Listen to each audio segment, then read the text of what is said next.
우리 지난 시간에 세계의 자연환경과 인문환경을 배우기 시작했습니다. 이 단원에서는 날씨와 같은 기후, 언어, 의복, 종교와 같은 인문환경이 인간의 삶에 영향을 미친다라는 내용을 배운다고 말씀을 드렸습니다. 그 중에서 첫 번째로 우리는 기후에 대해서 이야기를 했는데요. 우리가 배우는 기후의 구분은 쾌펜이라는 사람이 만들었다고 말씀을 드렸어요. 쾌펜이 기후 구분을 만들었고요. 이 쾌펜은 러시아 사람이지만 독일에서 살았습니다. 왜냐하면 아빠가 교수님이었기 때문에 여기저기 많이 다니면서 살았고요. 쾌펜은 기후에도 관심이 많았지만 또 뭐에도 관심이 많았냐면요. 식물에도 관심이 많았어요. 제가 써드리는 내용은 굳이 쓰지 않으셔도 돼요. 이렇게 기후랑 식물에 관심이 많았는데, 그래서 쾌펜은 어떻게 하기로 하냐면 식물이 자랄 수 있는 기후와 식물이 자랄 수 없는 기후를 구분해 보자고 이제 생각을 하고, 그렇게 기후를 5개로 나눕니다. 그래서 식물이 자랄 수 있는 기후를 뭐라고 불렀냐면요. 식물이 자랄 수 있는 기후를 수목기후라고 불렀고요. 식물이 자랄 수 없는 기후를 무수목기후라고 불렀습니다. 수목기후에는 대표적으로 어떤 게 있죠? 생각이 잘 안 날 때는 목욕탕, 찜질방을 생각해 봅시다. 목욕탕 가면은 무슨 탕 있나요? 열탕, 온탕, 냉탕 있죠? 열탕, 온탕, 냉탕 있습니다. 수목기후에는 열대기후, 온대기후, 냉대기후가 있어요. 그리고 무수목기후에는 찜질방 생각하시면 됩니다. 건식 사우나 있고, 얼음방 있고, 건조기후, 그리고 반대기후 이렇게 있다고 말씀을 드렸어요. 이렇게 있다. 그리고 한 가지 더 보자고 했었는데, 자, 밑으로 내려가서 이 가운데 이 실선, 지도에 있는 이 가운데 실선을 뭐라고 부른다고 했죠? 이 부분을 적도라고 부릅니다. 적도는 위도가 몇 도? 위도가 0도다. 위도가 0도다라고 하는 거.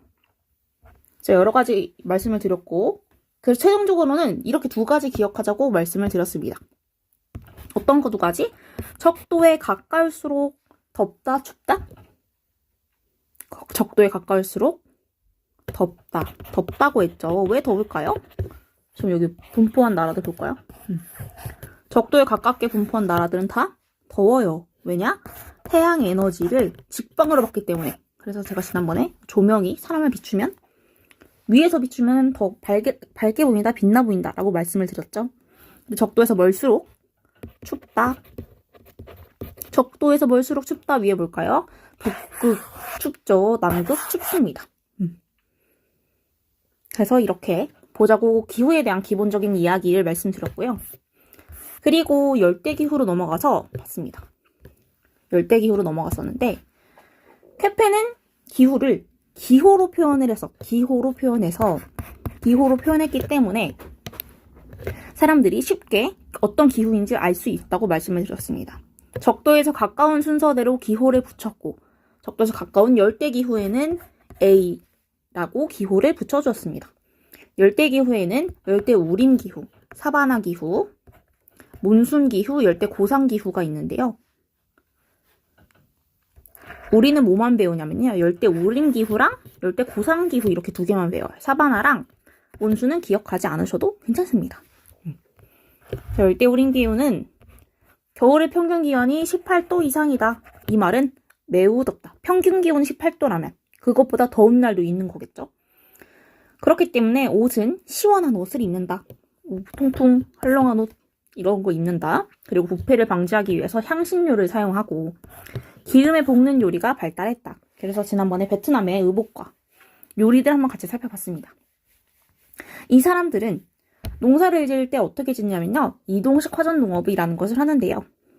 왜냐하면 여기 밑에 사진 조금 나와 있다시피 열대우림기후는 나무가 많아요. 나무가 많은데 동시에 비도 많이 내립니다. 그런데 비가 많이 내리면, 자, 이게 땅이에요.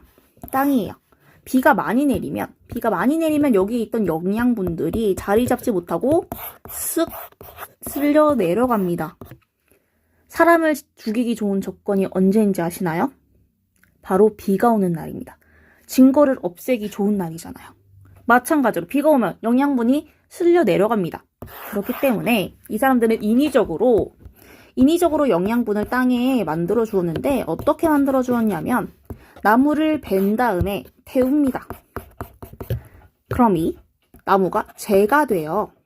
재가 되는데 이 재는 땅속에 영양분으로 역할을 하게 됩니다.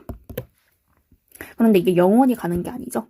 영원한 건 없습니다. 이 세상에 젊음도 영원하지 않고요. 부귀 명예도 영원하지 않습니다. 이 땅도 2, 3년 뒤에는 지력을 잃어버려요. 지력을 잃어버리기 때문에 이 사람들은 다시 나무가 많기 때문에 여기 워낙 이렇게 나무가 많기 때문에 다시 나무가 많은 곳으로 떠나서 베고 불 지르고 재로 만들고 영양분을 만들어주고 2, 3년 뒤에는 다시 또 이동하고 이렇게 한다고 했죠. 그래서 이 사람들이 하는 농업을 이동식 화전농업이라고 부릅니다. 화전농업할 때 화는 불화자, 전은 밭 전자를 써서 화전농업입니다. 그리고 하나 더 볼 수 있는 특징이 플랜테이션 농업인데요. 플랜트라는 식물이라는 단어에서 나왔다고 말씀을 드렸어요. 플랜테이션 농업은 한 작물만 미친 듯이 짓는다 라는 게 특징이에요. 대표적인 작물로는 커피가 있습니다. 커피는 특정 지역에서만 많이 난다고 말씀을 드렸어요. 에티오피아, 베트남, 인도네시아 이런 나라들에서 적도 주변에 위치한 열대우림 기후의 나라들에서 커피를 많이 만들어요. 근데 여긴 역사적인 배경이 있긴 한데요. 제국주의 시기 때. 제국주의라고 하면 조금 어렵게 느껴질 수 있잖아요. 우리는 일본에게 식민지배를 당했잖아요. 마찬가지로 영국이나 미국이나 이런 나라들, 프랑스에 식민지배를 당한 국가들이 있어요. 이따기보다 엄청나게 많죠. 엄청나게 많은데 이 영국, 미국, 프랑스와 같은 제국주의 국가들이 힘이 센 국가들이 약소국을 점령을 하면서 커피라든지 뭐 카카오라든지 이런 상품성이 있는 작물들 잘 팔리는 거죠. 쉽게 말해서 상품성이 있는 거 수출을 많이 할 수 있는 것만 농사를 짓게 만들었고 그게 지금까지 이어지면서 아직까지도 이 지역에서는 플랜테이션 농업이 발달하게 됩니다. 열대우림 기후는요. 덥기 때문에 집이 개방적이고 고상가옥이 발달했다고 했어요. 자, 집 봅시다. 집 보면은 이 집에서 볼 수 있는 특징은 땅에서부터 높이 띄워서 집을 지었다는 거고요. 그리고 집에 창문이 많습니다. 문이 많습니다. 그리고 지붕이 가파라요. 왜? 비가 많이 오니까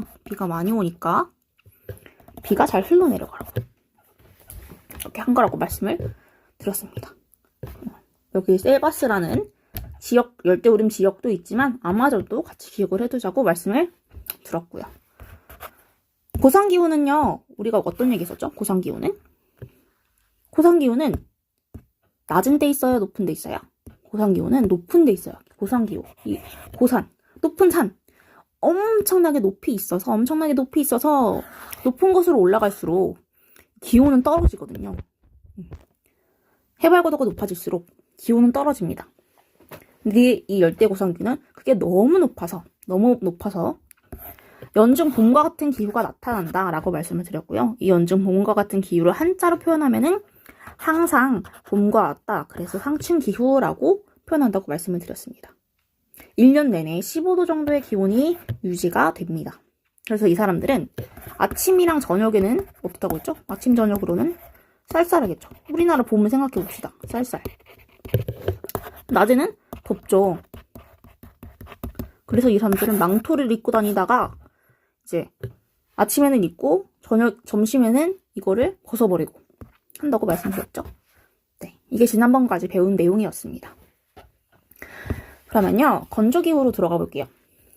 건조기후는 정확한 기준이 뭐냐면 건조기후는 연중 강수량이 500mm 미만일 때 연 강수량이 500mm 미만일 때를 기준으로 잡습니다. 그리고 하나 더 기준을 나누는데요. 연 강수량이 0에서 250ml일 때랑 250에서 500ml일 때 이렇게 두 개로 나눕니다. 그래서 250ml에서 500ml가 이 두 번째 것보다는 그래도 비가 좀 더 많이 오는 거잖아요. 이 기후를 스텝 기후라고 부르고요. 0에서 250ml, 그러니까 비가 거의 안 오는 지역을 사막 기후라고 부릅니다. 이 부분은 필기를 해주세요. 이 부분은 필기를 해주시고 첫 번째로 볼 내용이 바로 사막 기후입니다. 건조 사막 기후라고 해도 되고 사막 기후라고 해도 되고 이 지역은 연 강수량이 250mm 미만이다, 이하이다 라고 하는 것. 사막에 사는 사람들 한번 생각해 봅시다. 옷이 어떨까요? 옷을 짧은 옷을 입을 것 같지만 그렇지 않아요. 왜냐하면 여기는 건조하기 때문에 공기가 건조하기 때문에 엄청나게 태양이 뜨겁습니다. 그래서 이 지역의 사람들은요 긴팔을 입어요. 긴팔이 있는데 이제 얇은 긴팔을 입고 그리고 햇빛을 반사하기 위해서 흰 옷을 입어요. 햇빛은 어두운 옷들은 이 열을 흡수하거든요. 열을 흡수해버려요. 열을 흡수하고 흰 옷들은 이 열을 반사해요. 그래서 이 지역 사람들은 흰 옷을 입습니다. 우리나라 빌라 보면은 이렇게 빌라가 있으면 천장이 무슨 색이죠? 천장이 초록색이잖아요. 여기 초록색 천장이잖아요. 그럼 이제 여기 살고 있는 사람이 그 밑에 살고 있는 사람이 엄청 더울 거 아니에요. 그래서 요즘에는 이 초록색 천장을 무슨 색으로 바꿔주냐면 흰색으로 페인트 칠을 해요. 그러면 흰 옷은 햇빛을 반사하기 때문에 이 빌라의 기온이 뭐라고 해야 되죠? 이 밑에 살고 있는 집의 그 기온이 실제로 더 낮아진다고 합니다. 그래서 이렇게 이런 색깔을 이용해서 초록색 천장을 흰색으로 칠한다 라고 하는 거 그냥 같이 말씀을 드렸고요. 그리고 음식은요, 이 지역에는 오아시스가 있어요. 오아시스 뭔지 아시죠? 오아시스는 샘물 오아시스가 있어요. 이 근처에서 뭘 재배하냐면요, 대추야자를 재배합니다. 근데 현대에는 관계시설 등을 이용한 농업을 통해서 밀과 대추야자 등을 재배합니다. 관계시설 할 때 이 관계가 무슨 뜻이냐면요, 제가 한자를 찾아봤어요. 이 관계가 무슨 뜻이냐면 물을 대다 이런 뜻이에요. 물을 대다라는 뜻인데, 그럼 왜 물을 갖다 댈까요? 물을 끌어오는 거죠. 왜 물을 끌어올까요? 건조하니까 끌어오는 거겠죠. 그래서 관계시설이 있다라고 하면은 이 건조한 기후, 사막 기후를 기억을 해주시면 되고, 한번 관계시설 같이 찾아볼게요. 관계시설 보면요,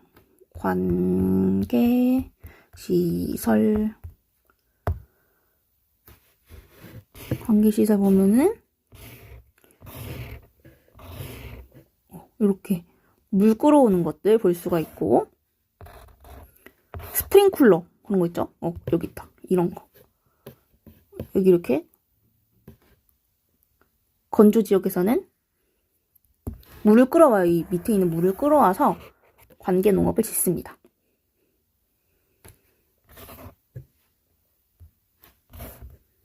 스프링쿨러를 보여드리고 싶었는데 그게 없네요. 대추야자도 한번 볼까요? 대추야자. 식물은 저보다 여러분들이 더 많이 아실 테니까요. 그냥 대추죠. 이렇게 열매가 많이 열리네요. 이렇게 만수르가 먹나 봐요. 이렇게 이거 보이시죠? 이게 다 대추입니다. 뭔가 이 식물의 형태도, 이 이파리라든지 이 식물의 형태도 뭔가 딱 건조기후 지역의 나무 같지 않나요? 네, 그렇습니다. 그러면 이 사람들은 집을 어떻게 짓고 사느냐 봅시다. 집은 어떻게 짓고 사냐면요, 제가 사막에서 1박을 한 적이 있습니다. 사막에서 1박을 한 적이 있는데 집에 문이랑 창문을 다 닫아놨는데도 바닥에 모래가 엄청 많아요. 그러니까 이 지역은요, 모래를 막기 위해서 벽을 두껍게 짓습니다. 그리고 비가 많이 오지 않기 때문에 평평하게 지붕을 만들어요. 우리 교재에도 나와 있는데요. 자, 봅시다. 흑벽돌 집을 보면 조금 더 큰 이미지로 제가 보여드릴게요.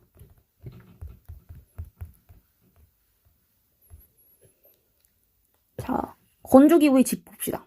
보면요, 일단 처음으로 보면 볼 수 있는 게 창문이 자그맣죠. 이 창문이 작다. 그쵸? 창문 자그맣죠. 창문이 작고, 그리고 벽이 두꺼워요. 벽이 두꺼운 여기 그림에서는 알기는 어렵지만, 그리고 지붕이 평평합니다. 왜? 비가 많이 안 오니까.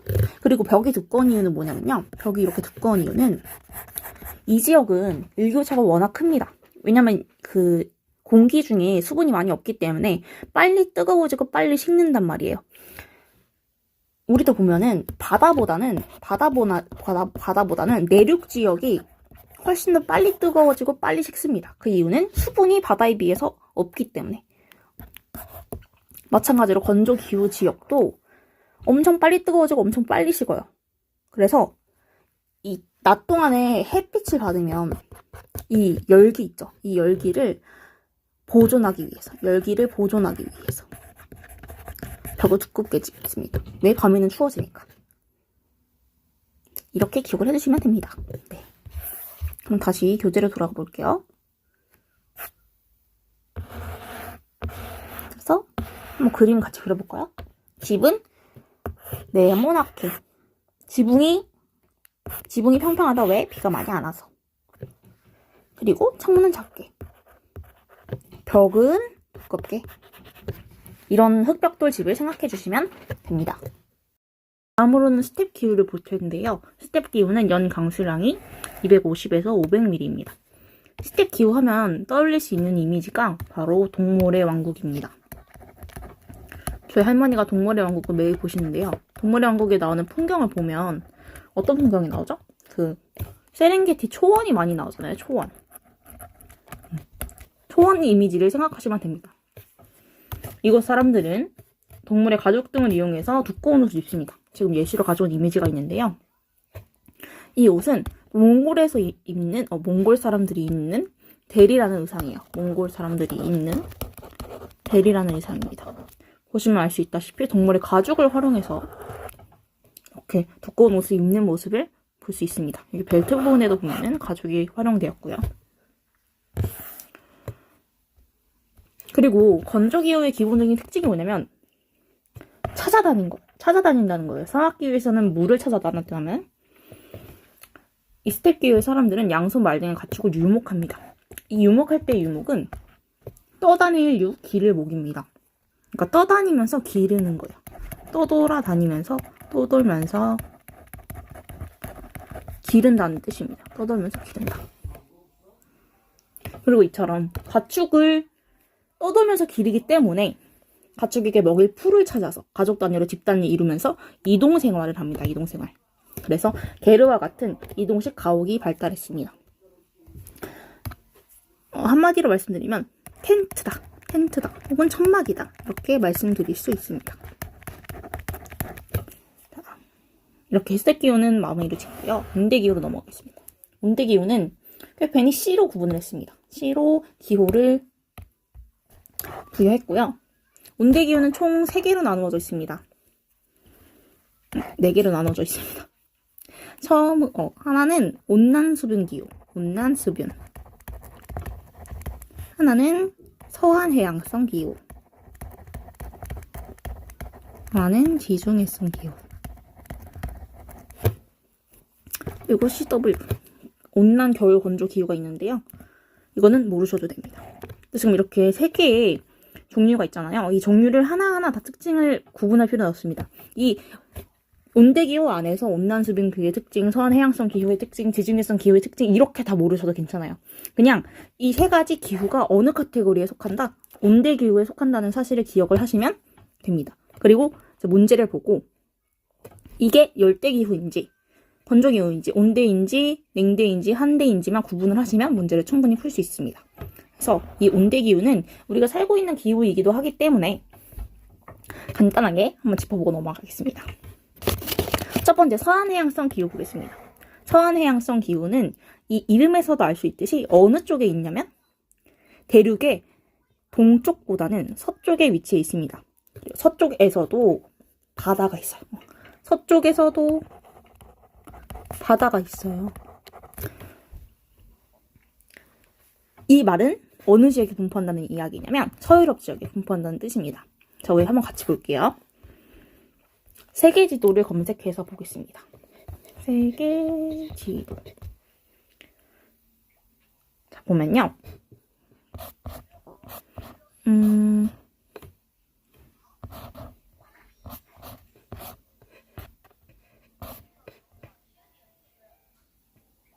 자, 보시면 이런 느낌이죠.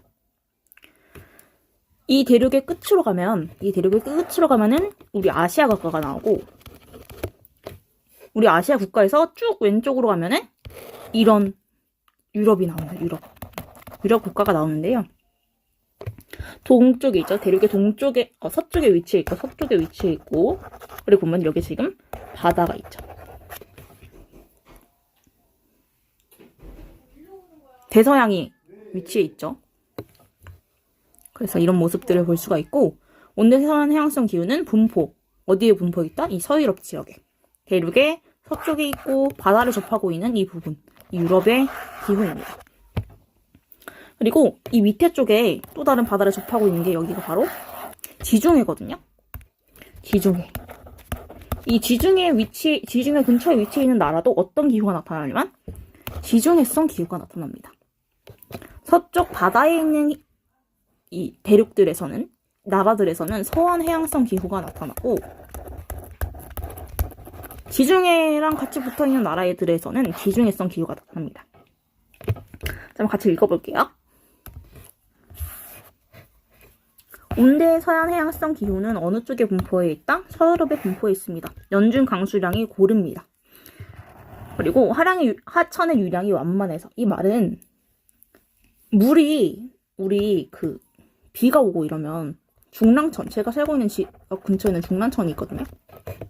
이 중랑천에 물이 많이 차면은 문을 열어서 개방을 하면서 이 물을 많이 흘려보내거든요. 근데 이 지역은 서해양성 기후가 나타나는 지역은 연중 강수량이 고릅니다. 그 말은 언제는 비가 엄청 많이 오고 언제는 비가 적게 오지 않는다는 이야기예요. 그래서 1년 내내 하천의 양이, 물의 양이 완만합니다. 그래서 하천 교통에 매우 유리합니다. 우리나라 같은 경우에는 비가 많이 오는 장마철에는 하천의 유량이 굉장히 높아지고, 비가 안 오는 때에는 하천의 유량이 낮아지겠죠. 그래서 하천 교통에 유리하지는 않습니다. 그리고 이 온대서한 해양성 기후는요, 여름이 비교적 서늘합니다. 여름이 우리나라보다 시원해요. 그리고 겨울은 우리나라보다 덜 춥습니다. 이거 특징도 기억을 함께 해두시고요. 그리고 음식은 뭔지 보면 가축 사육과 식량 및 사료, 곡물 재배가 모두 함께 이루어진다. 이걸 뭐라고 하냐면요, 혼합 농업이 이루어집니다. 혼합 농업. 같이 기억을 해두시면 좋겠습니다. 온대서한 해양성 기후가 나타나는 영국 템즈강 봅시다. 영국 템즈강 어떻다고? 이 하천의 유량이 완만하다.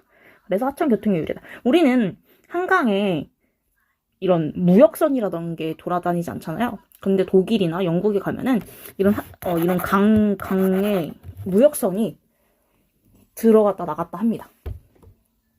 온대서한 해양성 기후는 위에서 봤다시피 가축 사육과 식량 및 사료용 곡물 재배가 모두 함께 이루어져요.